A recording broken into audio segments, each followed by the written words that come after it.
Rádio. Novelo. Bem-vindo ao Rádio Novelo Apresenta. Eu sou a Branca Viana. A gente trouxe coisas pra te mostrar, Branca. Tá. Essa é a Flora Thomson DeVoe.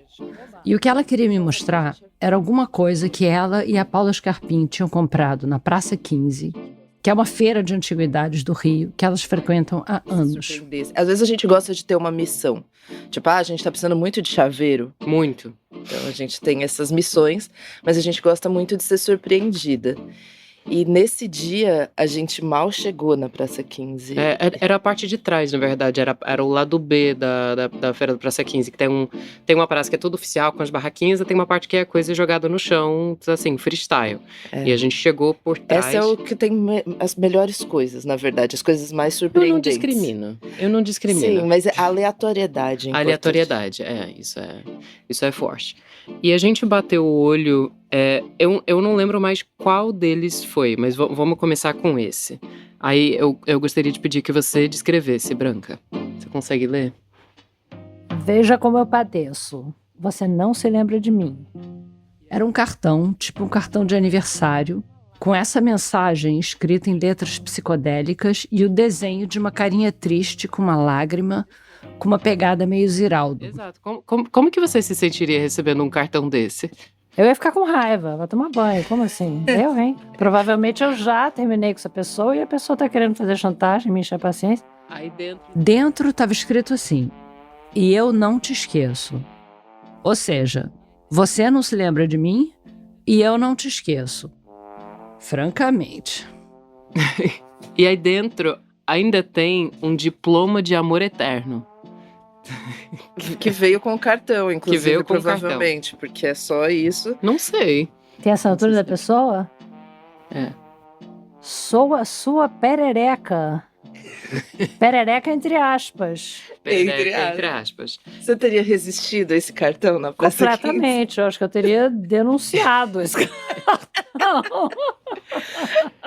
A gente ficou obcecada. Não, aí tava numa pilha de coisas, e aí em seguida eu bati o olho nesse. Não aguento mais viver sem você. Era mais um cartão com design gráfico intenso. E esse não aguento mais viver sem você, tá numas cores meio de letras garrafais e numa coloração meio infernal, assim. Mas tem uma coisa meio tie-dye também, né? Tipo, Olha, eu não sei. Me parece bem psicodélico, assim. Eu adorei as cores. Aí dentro o drama só aumenta. Uau! Help! Tem escrito help em letras garrafais. As cores infernais tie-dye e essa mensagem pedindo socorro eram do cartão mesmo. Veio assim de fábrica.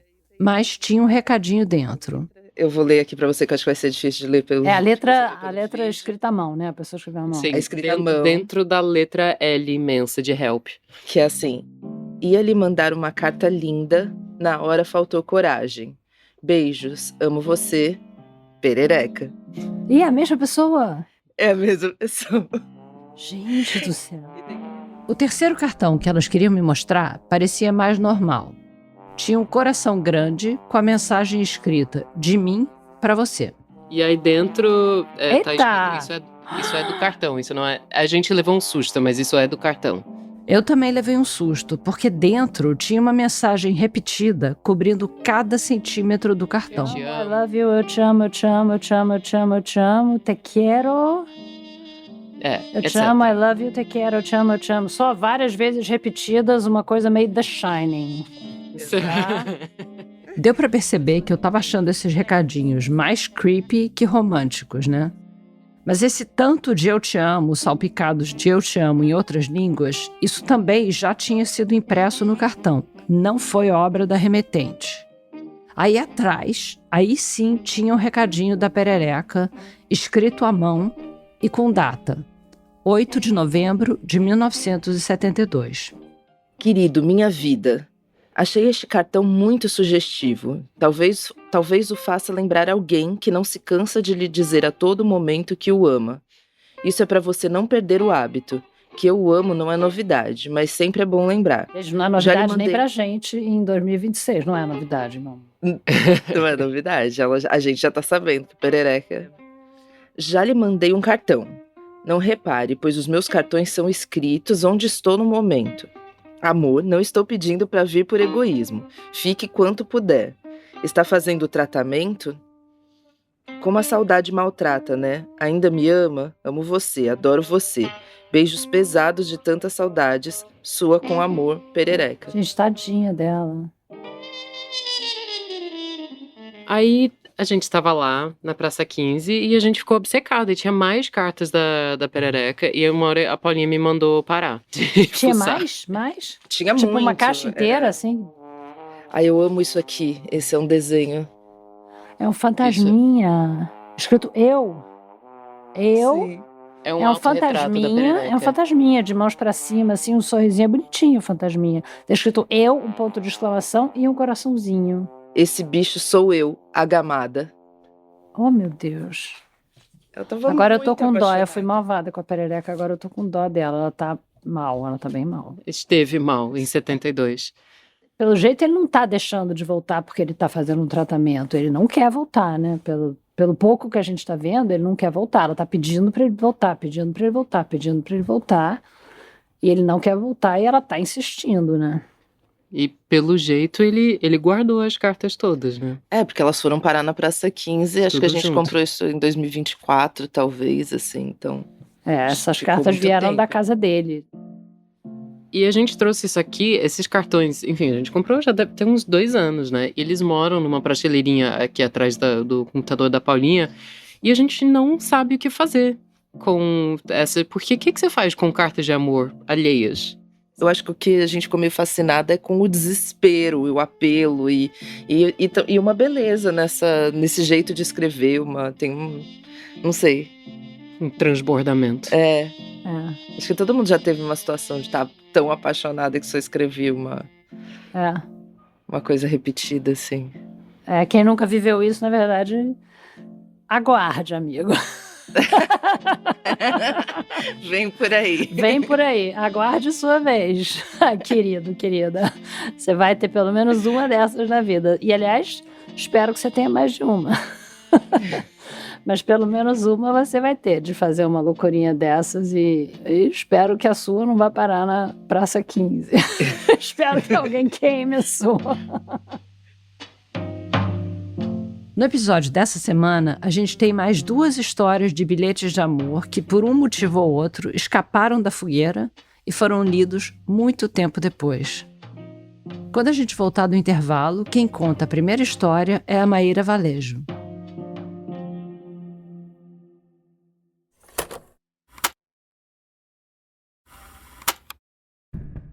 Na escola que eu estudei no ensino médio, tinha uma página no Facebook que basicamente todo mundo seguia. Ela funcionava assim. Todo sábado à noite, durante umas 3 horas, você podia enviar um recado para qualquer pessoa da escola. E esse recado era postado ali, naquele intervalo, para todo mundo ver. Os envios eram anônimos, então não tinha chance de saberem que era você, a não ser que você resolvesse se identificar ali. Também tinham mais regras. Não publicavam mensagem com conteúdo homofóbico, racista, o mínimo, né? A outra era que a mensagem só era publicada se o alvo do recado não tivesse completamente identificado. Ou seja, não valia botar nome nem o sobrenome, só as iniciais da pessoa e a turma. Nem era garantido que a mensagem ia chegar na pessoa certa, até porque podia ter outra pessoa na mesma turma com aquelas iniciais. Ou podia passar batido entre as 1000 outras informações no feed. Mas mesmo se a mensagem não chegasse na pessoa certa, alguém, em algum momento do sábado à noite, com certeza ia ler aqueles recados. E essa pessoa não era o administrador da página. Era eu mesma. Eu lia quase todo sábado todos os recados, para ver se eu achava o meu nome, se eu reconhecia algum conhecido, ou só para ver o que é que estavam falando mesmo. As mensagens eram meio aquilo que você provavelmente já imaginou. LY, do coletivo de dança, é solteiro? X, da turma tal, me nota, eu sempre esbarro com você no corredor. O triste é que mesmo olhando sempre, eu só lembro de ter recebido um. Era alguém perguntando se eu ia na calorada que ia rolar no sábado seguinte. Mas eu mesma mandava vários. E eu não tava precisando falar com ninguém de forma anônima. Era mais pra dar um up na autoestima da galera, perguntar se algum amigo tava solteiro, dizer que uma amiga tava linda. E eu nunca me entregava depois. Ficava assistindo a repercussão no grupo de WhatsApp da turma, bem quietinha. Eu confesso que até pouco tempo eu achava meio estranho essa minha fissura nos recados anônimos. De ficar mandando, vendo dos outros. Mas há pouco tempo eu descobri que tô longe de estar sozinha nessa história. Então eu posso ler para você, a título de exemplo, uma pessoa que se remete a uma pessoa chamada R. Aí ele diz assim: desde que te vi pela primeira vez no H.CO. Nunca mais esqueci-te. Depois de andar errante e triste por todas as ruas e por muito tempo sofrendo o martírio de tua ausência, eis que afinal tive a felicidade de saber que ias residir na rua de S.C. Hoje me considero mais feliz porque já posso ver quase todas as noites a você, não podendo ver-te de dia porque nunca chegas à janela. Adeus, C. Essa é tipo uma versão do século XIX daqueles recados que apareciam na página da minha escola. Talvez só um pouquinho mais romântica e angustiada. E quem encontrou e leu esse bilhete pra gente foi a Alessandra Alfar, professora titular de antropologia da Universidade Federal de São Paulo, a Unifesp. Basicamente, eu pesquiso o Rio de Janeiro do século XIX já há muitos anos, desde o meu mestrado. Então, eu sou uma paulistana especialista em Rio de Janeiro do século XIX. Essa mensagem que ela leu também foi publicada numa página. Não de Facebook, óbvio. A Alessandra encontrou esse bilhete na página de anúncios do Jornal do Comércio do Rio de Janeiro. Ele é do dia 27 de abril de 1877. Além dele, ela achou outras dezenas de recados desse tipo, todos no Jornal do Comércio. Então, assim, por meio de iniciais, ninguém falava o nome, é claro, mas com iniciais combinadas a priori, as pessoas escreviam muitas coisas. E isso foi, de fato, para mim, uma porta de entrada a esse universo do cortejo, do namoro e do amor sentimental no século XIX. A Alessandra andava pesquisando o mercado editorial e o livro popular no século XIX. Um dia, ela reparou num cronista tirando sarro dos bilhetinhos do Jornal do Comércio.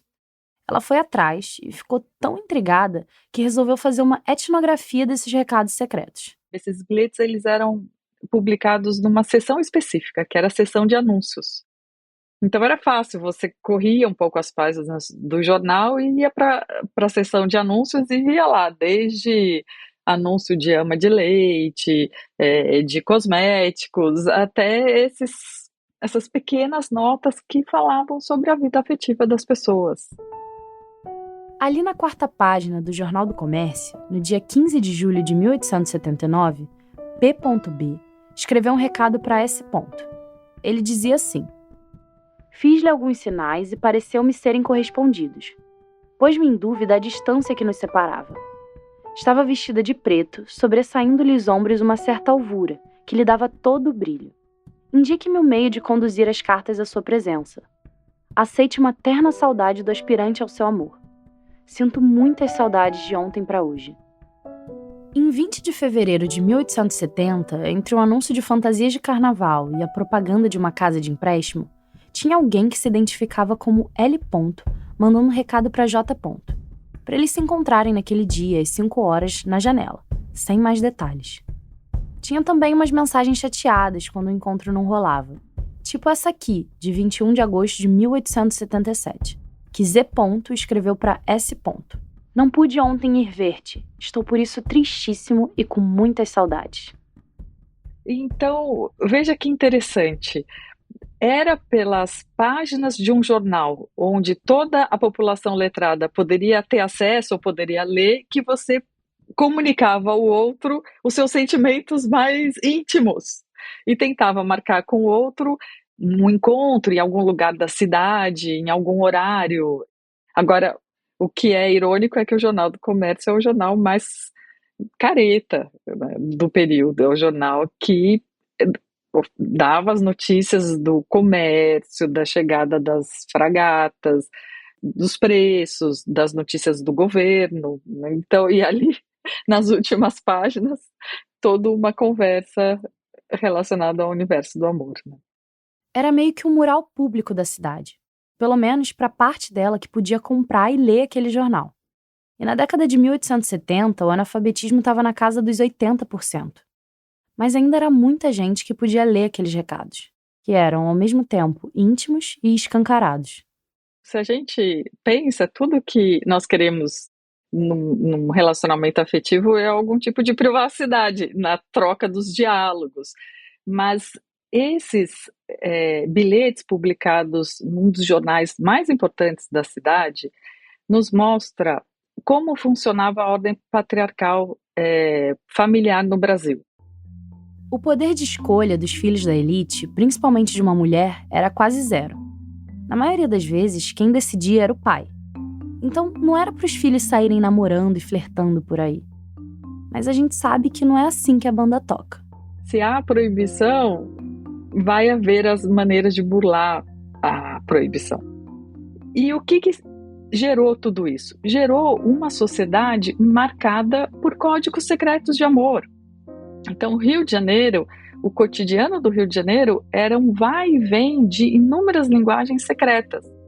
Uma dessas linguagens secretas, desses códigos, tinha até um manual, que a Alessandra estudou durante anos. Ele se chamava O Dicionário das Flores.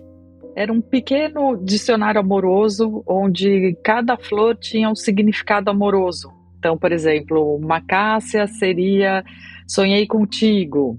Um amor perfeito, existo só para você. Ao longo dos séculos, várias culturas usaram flores para se comunicar. Esse dicionário específico veio da Europa, assim como muitos livros da época, por volta de 1830. O original era em francês, mas ele fez tanto sucesso por aqui que acabou ganhando uma versão brasileira. Era um best-seller total. Ele tinha tanto edições mais luxuosas, até umas mais simples, de brochura e papel barato. E a versão daqui incluía também frutos, raízes e ervas comuns aqui no Brasil, de clima mais tropical. Isso era para garantir vocabulário em qualquer estação do ano. Então, se receber um buquê hoje em dia já é considerado um gesto de carinho, delicadeza, no século XIX, dependendo da flor ou até de como ela estava posicionada, a pessoa que te deu ele estava querendo passar uma mensagem. Uma camélia significava aceito com alegria. Já a margarida vermelha era estou comprometida. As frutas também entravam na jogada. Se você recebesse umas jabuticabas, era uma mensagem positiva, do tipo, vem me ver. Mas ganhar um abacate era péssimo, significava traição. Tinha flor até para dar fora em alguém. A viuvinha, uma florzinha lilás que a gente vê muito em decoração por cima de arcos ou ornamentando jardins, nesse dicionário das flores era quero ficar solteira.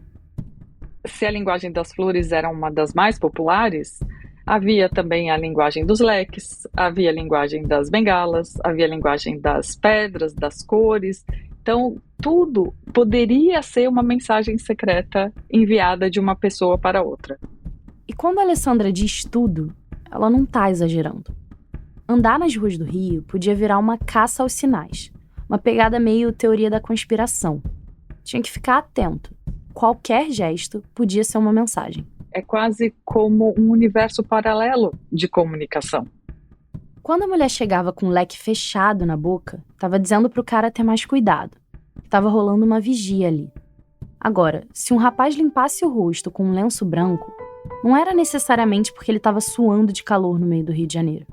Dependendo de como era esse gesto, ele poderia querer dizer, segundo esse dicionário de códigos, cuidei-te um anjo e adorei-te.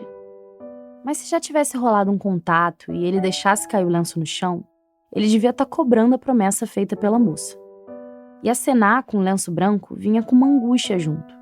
Queria dizer, quero falar-te o que sinto e não posso.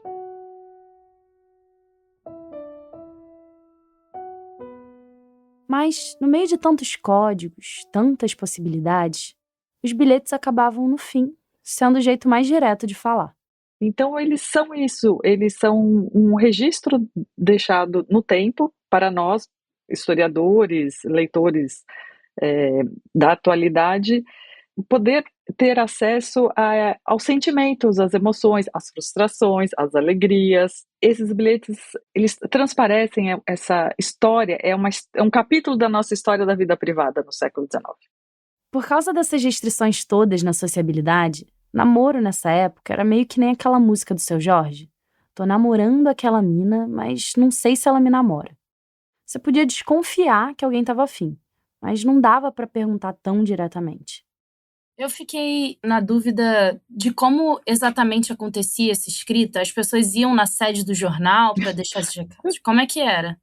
Então, sabe que isso eu também fiquei intrigada e eu não posso te dar essa resposta porque eu não sei. Isso eu teria que estar lá na redação do Jornal do Comércio. Mas eu fiquei imaginando, porque quando a pessoa vai lá e pede para publicar, ela tem que pagar. E alguém que está recebendo esse serviço e cobrando pelo serviço sabe quem é que mandou. Então, eu imagino que havia muitos meninos de recado, e isso se sabe na historiografia. Ou seja, você mandava um mensageiro com bilhete, com dinheiro, e aí o recado saía no jornal, cifrado daquele jeito. E você torcia para o destinatário ler. Só que, e se a pessoa não comprasse o jornal naquele dia? Ou se outra pessoa entendesse que era para ela? Certeza que foi a pessoa que você estava namorando te respondeu, isso não se tinha. Segundo a Alessandra, rolava até troll respondendo no lugar da pessoa. Não sei se para atrapalhar a vida dos namorados ou só para zoar mesmo.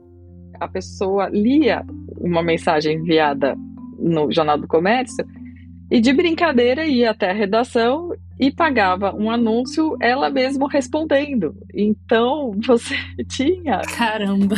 essas brincadeiras, mas que faziam parte desse jogo amoroso que é aberto ao público. Daí, para lidar com isso, as pessoas foram criando outras estratégias. Vou te dar um exemplo. Minha cara A. Para me certificar se foste tu que me escreveste a carta que vem no jornal de hoje, desejo que me des um sinal ou um nome de qualquer objeto do nosso conhecimento por esse jornal. Diz onde e quando poderei ver-te. Assinado G. E tem gente que ainda era tão desconfiada que criava os seus próprios códigos amorosos. Então tem uma mensagem aqui que começa assim, destinada ao I ponto. Aí a linha é essa, N1, C3, G5, ND1 e vai. E você achando que a senha do seu Wi-Fi estava difícil. Mas também você encontra mensagens que dizem só o seguinte, V, ponto, não sei decifrar tal enigma e por isso não posso explicar, assinado G. Quer dizer, mesmo com uma língua inventada e com bilhete de verificação em 2 etapas, tinha muito desencontro. E tinha as decepções também, as brigas. Ouve só essa aqui. Quem tramou tudo foi uma pessoa de tua casa. Só tenho a dizer que fui fiel a ti, ingrata. Adeus pra sempre. Esse recado era de um sujeito que assinava com a letra B, e é do dia 27 de junho de 1871. A Alessandra transcreveu muitos desses recados no estudo dela, mas eu fiquei meio viciada e fui atrás de ler mais. Imaginei gente que nem eu, correndo para pegar o jornal de manhã e abrir as últimas páginas. Eu acho que devia ser uma alegria, eu ia adorar, assim. Não tinha todos os dias, mas era bastante recorrente. Aí imagina, as pessoas lendo e falando, mas essa aqui pode ser tal pessoa, essa aqui tal pessoa. Mas certeza ninguém tinha. É um prato cheio para curiosidade, para especulação, né? Porque, imagina, não devia ser só gente solteira se correspondendo ali. Devia ter muito casal de amantes mandando esses recados. Além de mais gente que não podia se relacionar publicamente. A Alessandra até achou um bilhete que parecia ser entre 2 homens, do dia 6 de abril de 1872. Ele só dizia assim: Ó, meu Z, sou teu, J.S.C. Eu fiquei pentelhando a Alessandra durante a conversa para saber mais dessas fofocas. Para saber o que foi feito da ingrata do B. Se ela sabia o que tinha rolado entre PB e S. Mas eu fiquei só na vontade. E é claro que quando aparece publicado e tem as iniciais, há uma especulação enorme na cidade para saber quem é que está falando isso para quem. Então você tem muitas interrupções. É muito difícil e raro você ver uma história se desenrolar por mais de 2, 3, 4 semanas. O que você vê, às vezes, são interrupções e depois reata lá na frente, mas isso também é muito raro. O que se vê são muitas mensagens que terminam em 2, 3 semanas. Fuçando na hemeroteca, eu encontrei um bilhete de M. para J.G.N, só dizendo que não ia mais responder cartas anônimas. Aí tem uma outra nota no mesmo ano, bem curtinha, que diz assim: J, há 2 dias que não me escreves. Não sei o motivo. Assinado Tua.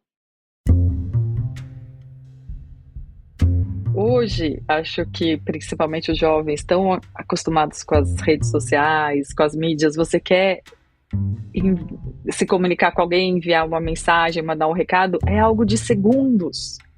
Agora, imagina o que é isso há 150 anos atrás.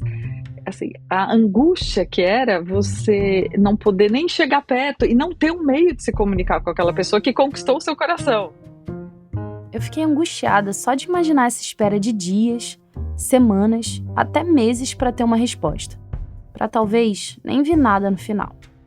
Mas visitar esses namorados do passado também me deu um pouco de autopiedade. Hoje em dia, a gente não tem mais que ler nenhum dicionário de flores, nem decorar a simbologia da jabuticaba, nem muito menos tentar decifrar a forma como alguém limpou a testa. O máximo que acontece é especular o que significa aquele meme do nada na DM depois de um sumiço de meses. Ou ter que se acostumar com o silêncio depois de um encontro legal. O que eu percebo, e que todas as minhas amigas e amigos reclamam também, é que mesmo com toda a facilidade do mundo para mandar e receber mensagem, ainda é difícil se comunicar. Os códigos podem ter mudado, mas não é por isso que ficou simples entender o que a pessoa do outro lado está querendo te dizer. Às vezes, uma curtida no story do Instagram quer dizer alguma coisa. Ou não quer dizer nada mesmo. Essa foi a Maíra Valejo. A gente já volta. No segundo ato dessa semana, a gente acompanha mais uma história de amor através das páginas de um diário. E essa a gente sabe como terminou. Quem vai contar é a Carolina Marcondes. Só um aviso antes de começar, que essa história fala de violência. É Natal de 1985. Este ano talvez tenha sido o mais difícil e, ao mesmo tempo, o mais importante de todos os 30 outros que vivi. Eu me dei de presente a minha vida. Eu me dei de presente a minha importância. Talvez eu não me sinta assim no próximo Natal, talvez eu nem esteja viva no próximo Natal, mas esses 365 dias que estão terminando foram muito bons. Sinto-me leve, segura, e eu sei que nem todos que me rodeiam gostam dessa nova pessoa. Que não é tão nova assim, estava apenas adormecida. Esse foi o último texto escrito no diário de Isilda Sueli Dias Silvério, minha tia. Em 12 de abril de 1986, 108 dias depois que ela escreveu esse texto, uma foto dela foi publicada no Diário do Grande ABC. Do lado esquerdo, tinha a imagem do marido dela, Valdir Aparecido Silvério. Do lado direito, a foto do revólver que ele usou para matar a minha tia e cometer suicídio em seguida. No primeiro parágrafo, a reportagem diz assim: o advogado, esse é o Valdir, o advogado deixou uma carta explicando as razões do seu ato. O irmão de Valdir disse na polícia que ele havia telefonado horas antes, dizendo que surpreendera a mulher com outro homem.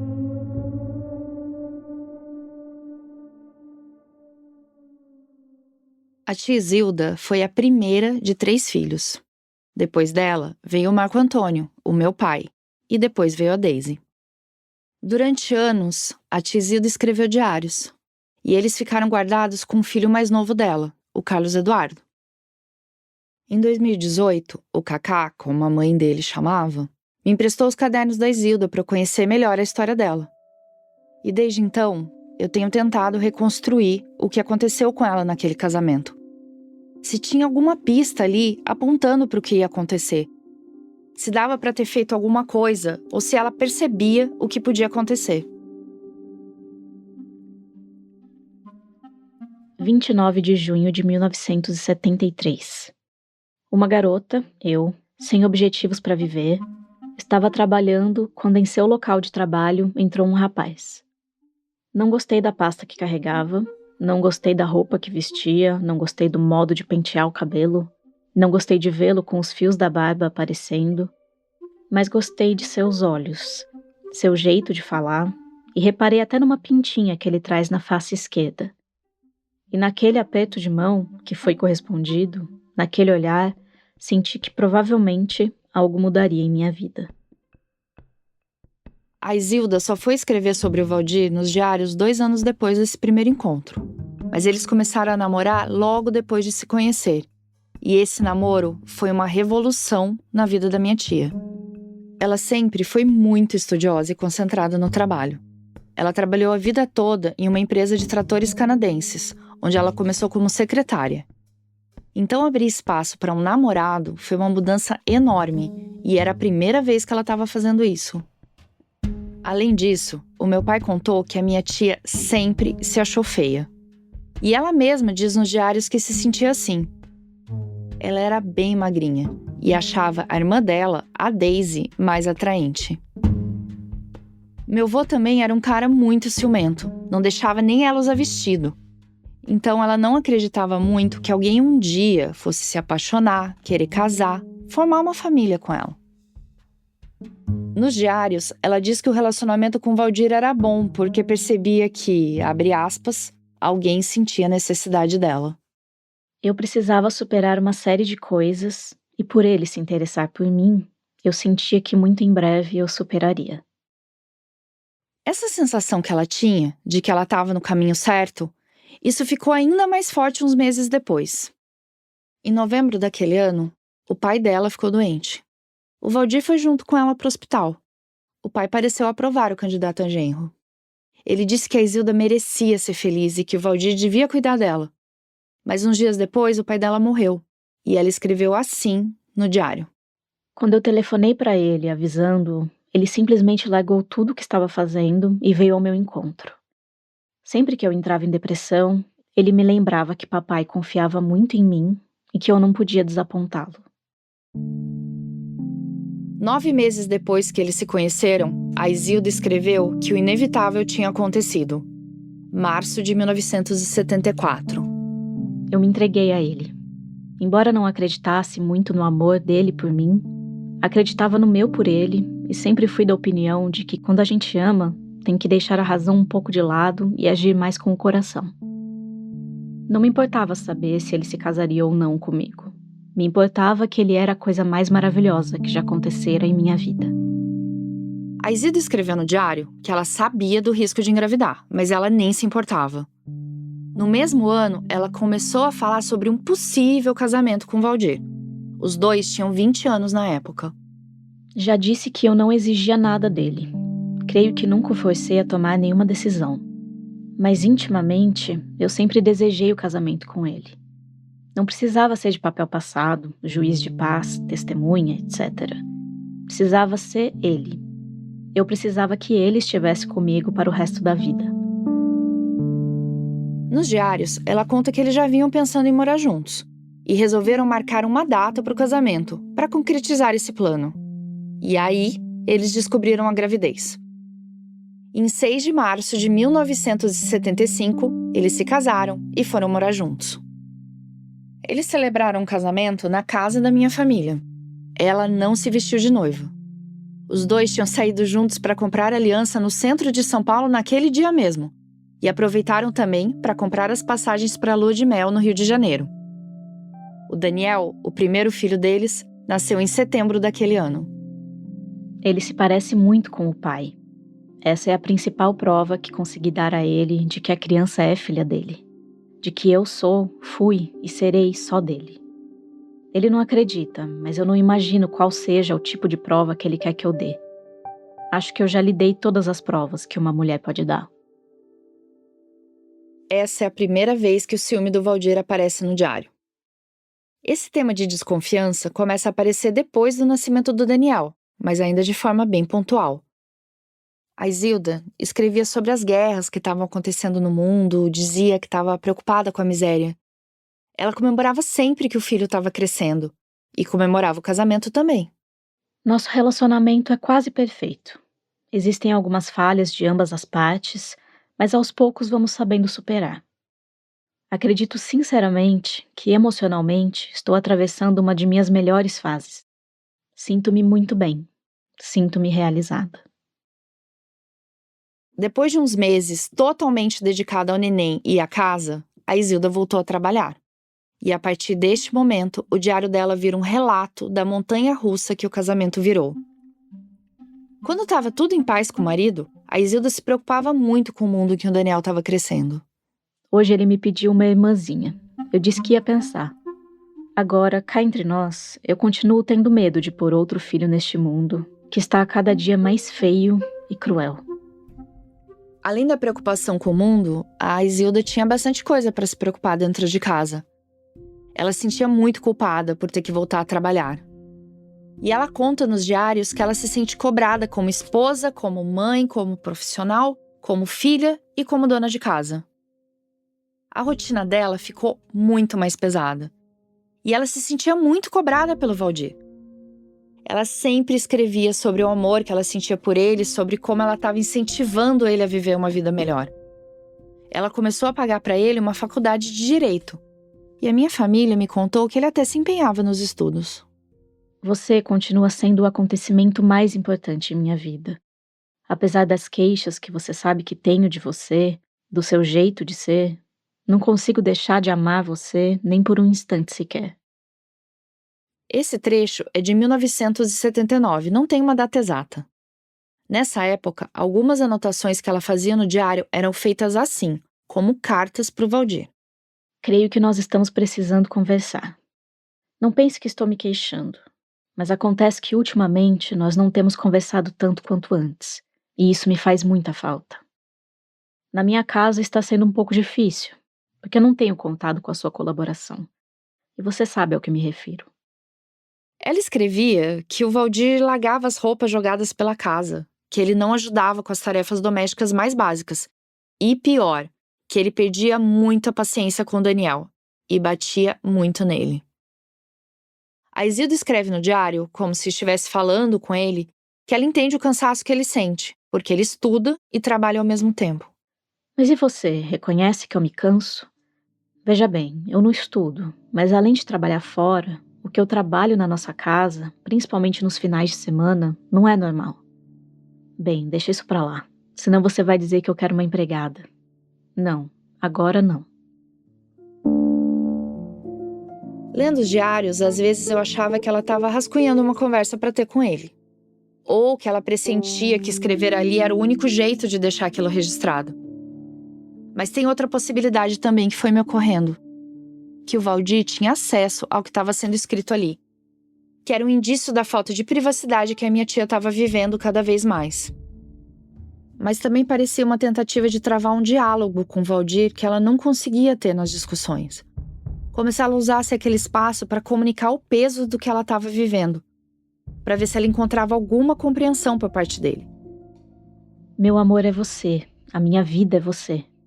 Pela 1000ª vez eu li tudo o que está registrado neste caderno e pela 1000ª vez eu senti como o nosso amor é lindo, como nós encontramos um ao outro. Pela 1000ª vez eu tomei consciência de como eu consegui o que muita gente procura. Encontrar um amor verdadeiro que traga alegrias, tristezas, satisfação. Tenho quase certeza que você também encontrou. Eu espero que disso tudo que eu acabei de escrever, você conclua que eu amo você mais do que quando te conheci e bem menos do que amanhã.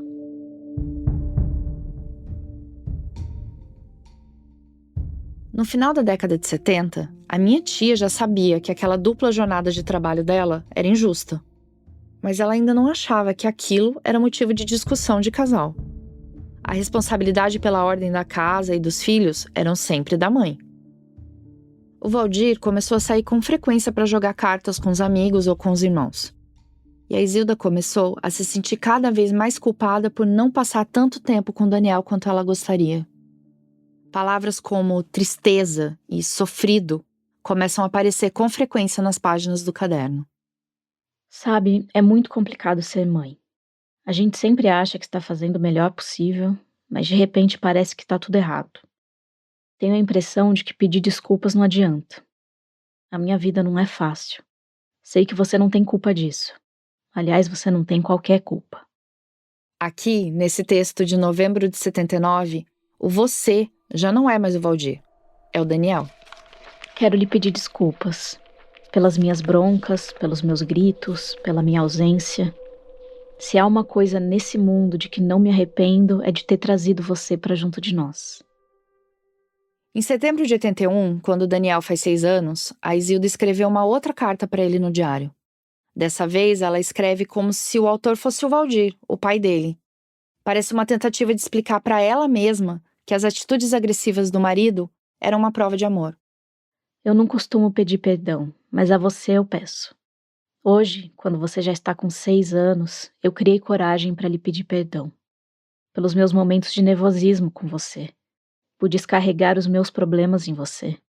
Por não dar a você, ou não demonstrar, todo o amor que eu tenho por você. Quero que você saiba que eu sofro muito depois de cada tapa que dou em você. Sabe, eu sofro porque é como se eu tivesse batido em um pedaço de mim mesmo. Vou fazer o possível para demonstrar que eu amo você.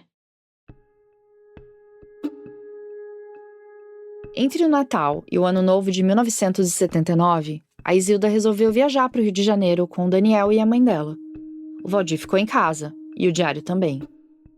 E dentro dele, um pedido, que pelo jeito ela tinha certeza que o Valdir ia ler.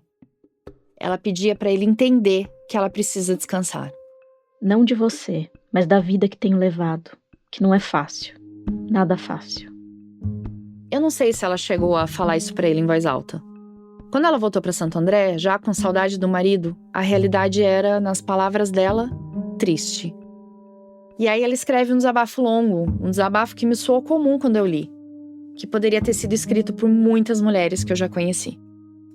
São quase 23 horas e não sei onde está meu marido. Ele saiu antes do almoço e ainda não voltou. Isso me deixa triste, chateada e com medo. Triste porque estou só, chateada porque brigamos e com medo, 2 tipos de medo. De que possa ter acontecido algo com ele e de que nosso casamento esteja por um fio. Talvez eu esteja vendo coisas ou imaginando-as ou dando uma importância muito grande a fatos bobos. Pode ser que eu queira do Val mais do que ele pode me dar. Estou com medo porque parece que ele não me suporta mais. Será que eu que provoco isso? Não sei. Francamente, não sei exatamente o que está errado comigo. Não sei nem se realmente há alguma coisa errada.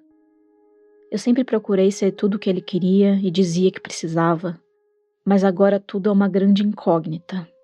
Onde errei? Por que errei? Será que errei? Eu ainda amo meu marido, amo muito. Tenho me esforçado, tenho feito muito, tenho suportado outro tanto por ele. Para vê-lo bem, para vê-lo progredir, para ajudá-lo a construir algo de bom. Eu não sei, não quero, não posso me imaginar sem ele. Ele tem, como todos nós, seus defeitos, mas tem suas qualidades. Um de seus defeitos é ser machão. Para não dar o braço a torcer, ou para não dialogar, pegou suas coisas e saiu. E eu fiquei aqui com o meu filho, sem saber para onde foi, o que foi fazer e principalmente se está bem. Nós precisamos conversar bastante. Mas eu sei que vai ser difícil. Gostaria que ele lesse isso aqui. Se bem que ele já me disse que acha tudo isso uma mentira.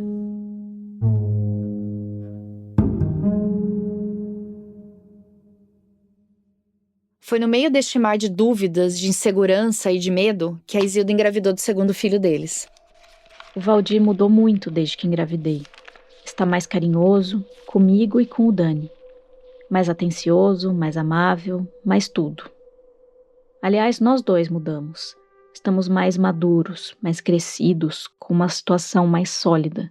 Estamos bem. O Natal de 81 foi o primeiro, tanto para mim quanto para o Kaká. No diário, a tia Isilda comemorou muito o nascimento dele e a alegria do Daniel de ganhar um irmãozinho. Mas já registrou ali um pedido de desculpas pro caçula. De antemão, eu lhe peço que perdoe a minha ausência quando eu voltar a trabalhar. Com a volta ao trabalho e agora com 2 filhos, a minha tia começou a escrever menos nos diários. Os poucos relatos nesses anos são de uma mulher exausta, tentando entender por que aquela relação tinha virado aquele desgaste todo. Eu também me canso. Eu também preciso que alguém, um dia, faça um favor, que aliás não é feito para mim. Pois é, assim fica difícil, muito difícil. Ser cobrada e não ter o direito de cobrar. Dar e não receber. Este sentimento de inutilidade me mata. Val, por favor, me ajude. Será que ele leu? Eu me pergunto. Será que ela falou isso pra ele? No Natal de 1982, a Isilda escreveu pela primeira vez, com todas as letras, que o ciúme do marido estava incomodando ela. O que mais me machuca é a desconfiança que ele tem quanto ao meu comportamento, principalmente com os homens. E este assunto sempre vem à baila em nossas discussões, mesmo que elas se refiram a algo que não tem nada a ver. Não sei como ele quer que eu me comporte. O único homem que me interessa ter por perto é o meu Val. Será que dá para ele entender? Eu me lembro direitinho da primeira vez que eu cheguei nessa altura dos diários em 2018 e do choque que eu tive quando eu vi uma letra completamente diferente da minha tia. Eu percebi que aquela era a letra do Valdir. Ele escreveu ali que, apesar dos pesares, ele nunca deixou de amar a Zi, como ele chamava ela. Que o que estava acontecendo para ele era um desacerto natural e que ela não devia levar os conflitos e as ofensas muito a sério, porque tudo sempre ficava bem no final. Eu amo demais a Zi. Sou muito ciumento. Se pudesse, furaria os olhos e cortaria a língua e etc. de todos os homens que olhassem pra ela mal intencionados.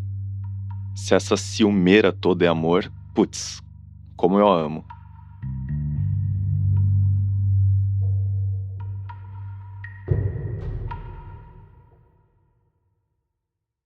Nessa época, o Valdir perdeu o emprego e a Isilda foi promovida de secretária a analista de comércio exterior. Quando a minha tia completou 30 anos, ela fez uns resumos no diário de tudo de bom que ela já tinha conseguido na vida. Mas ela também escreveu que o marido andava ofendendo ela na frente de outras pessoas e que a situação era humilhante. Por quê? Eu nunca lhe dei motivos. Agora, não sou contra ter ciúmes. Apenas eu acho que ele não deve atrapalhar dessa maneira o relacionamento de 2 pessoas. No final de 1983, a Isilda comemorou que finalmente tinha reencontrado o irmão dela, o Marco, o meu pai. Eles tinham passado quase 3 anos sem se ver. A única vez que eles se viram nesse ato foi quando a minha tia veio me conhecer, quando ela decidiu ter o Kaká.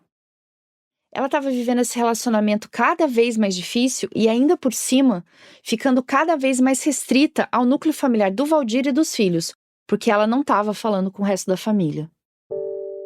Mas dá para entender o que aconteceu para a Isilda retomar o contato com a família toda. Foi parte de uma mudança maior que estava acontecendo na vida dela. Nos diários, ela conta que tinha começado a se consultar com uma psicóloga. No final da vida dela, sem ela saber que era o final, ela tinha decidido reagir. Eu nunca vou saber como e nem porquê, mas ela entendeu que aquela relação não era saudável e que a culpa não era dela. Não podia ser. Eu tenho a impressão, relendo algumas passagens, de que sempre procurei esconder de mim mesma a minha realidade. O Val contribuiu muito para que eu me sinta como agora. Durante algum tempo, movido talvez por sua insegurança, por sua depressão, por sua provável sensação de fracasso, apoiou-se e passou a depender muito de mim. Tenho a minha individualidade, a minha personalidade, o meu modo de ser. Não quero voltar a me sentir como um patinho feio, que ele me humilhe ou me ofenda impunemente. Não quero viver à sombra dele, a vida dele. Eu quero voltar a me sentir feliz, se é que um dia me sentir. Eu quero voltar a rir com naturalidade. Neste novo processo de descoberta, muita coisa virá à tona. Talvez eu tenha que enfrentar verdades que um dia eu não tive coragem. Talvez esse trabalho de análise e autoanálise me mostre coisas que eu nunca vi. O que realmente sei é que, embora o Val torça o nariz cada vez que se lembra que é dia de analista, eu vou em frente. O passo mais importante está dado: assumir que há algo errado. No penúltimo texto do Diário da Isilda, num texto sem data, parece que ela vai dar um ultimato para o Valdir.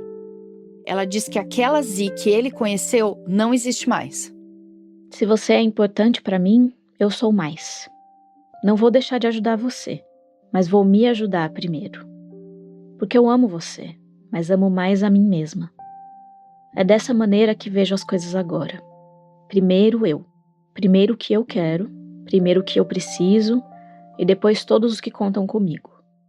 Isso é egoísmo? Talvez seja. Mas eu quero sentir o gosto de ser egoísta pelo menos por pouco tempo. Conte comigo. Amo você. Ame-me, como eu sou, com meus altos e baixos, com minhas descobertas, que podem ser tardias, com minhas falhas, como eu amo você. No dia 11 de abril de 1986 de manhã, o telefone tocou na minha casa em Pindamonhangaba. Eu tinha acabado de completar 5 anos e eu atendi. Do outro lado estava minha avó, com uma voz que eu nunca tinha ouvido, sem fazer graça, como sempre. Ela só me pediu para eu chamar minha mãe. Então ela e uma amiga foram para São Paulo encontrar meu pai, que trabalhava na capital durante a semana. Neste mesmo dia, a família decidiu que os filhos da tia Isilda iriam morar com a gente. E foi nesse dia que eles viraram meus irmãos. Quem encontrou os pais mortos na cama foi o Daniel, que tinha 10 anos de idade na época. Depois, chegaram a minha avó e o Carlos Eduardo, que tinha 4 anos. Aos poucos, a notícia se espalhou. Outros parentes, vizinhos, a imprensa, curiosos, amigos, colegas de trabalho. O jornal disse que o Valdir surpreendera a mulher com outro homem. Isso depois de um depoimento do irmão do Valdir ao jornal. A minha família não tem nenhuma notícia desse suposto outro homem. E depois de ler os diários, eu tenho certeza que o Valdir podia interpretar absolutamente qualquer coisa como uma prova cabal de traição. E então ele matou a Isilda, matou a minha tia e se matou em seguida.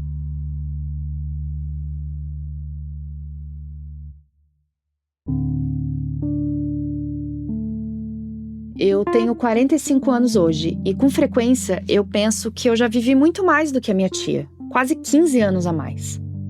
Eu nunca cheguei perto de viver a violência que a Isilda viveu, nem da violência física e nem da tentativa de feminicídio. Mas quando eu comecei a ler os diários dela, eu estava presa num relacionamento muito ruim, que me fez questionar por muito tempo se eu era uma boa mãe, uma boa esposa, uma boa pessoa. No mesmo ano em que eu comecei a ler os diários, eu decidi sair dessa relação. Muitas coisas me levaram a essa decisão, mas os relatos da minha tia talvez tenham sido um impulso para eu decidir dar um outro rumo para minha vida. Eu não queria que ler aquele diário fosse olhar para o espelho. A história que eu quis contar desse crime não é imparcial. É a vida de uma mulher morta aos 31 anos de idade por alguém que ela amava. Uma história baseada nos diários dela, na voz dela. É a história que não chegou no jornal quando ela foi assassinada. E que não chega quando muitas outras mulheres ainda vão parar nos jornais por crimes parecidos. E por isso eu quis contar a história da minha tia. Quer dizer, eu quis deixar ela contar a própria história.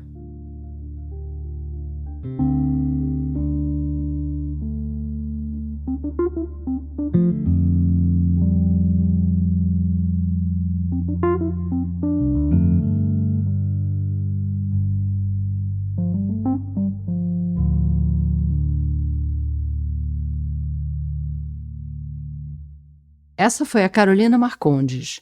E essa história foi adaptada de um ensaio dela na revista Serrote pela nossa Carolina Moraes. Obrigada por ouvir mais esse Rádio Novela Apresenta. Toda quinta-feira tem episódio novo. Tá aqui um pouco do que vem por aí. E eu perguntava para minha fonte, se eu, que sou essa pessoa que tem dificuldade de fazer regra de 3, como que o Banco Central e a CVM, lotados de especialistas, não perceberam isso? Para quem é membro do Clube da Novelo, o episódio do Apresenta chega um dia antes, sem anúncio. A gente também andou fazendo episódios bônus com conversas entre os nossos repórteres e posso falar que são excelentes porque eu não tive nada a ver com isso. Para se juntar a gente, é só ir lá no nosso site. A gente volta daqui a pouquinho.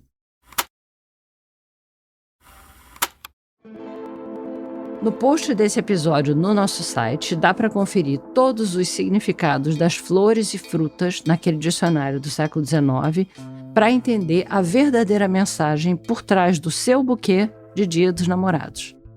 A gente também vai deixar um link para a edição da revista Serrote, em que saiu o ensaio da Carolina sobre a tia dela. E tem as fotos dos cartões maravilhosamente dramáticos da Perereca. Você já sabe que dá para ouvir todos os episódios do Rádio Novela Apresenta também no YouTube?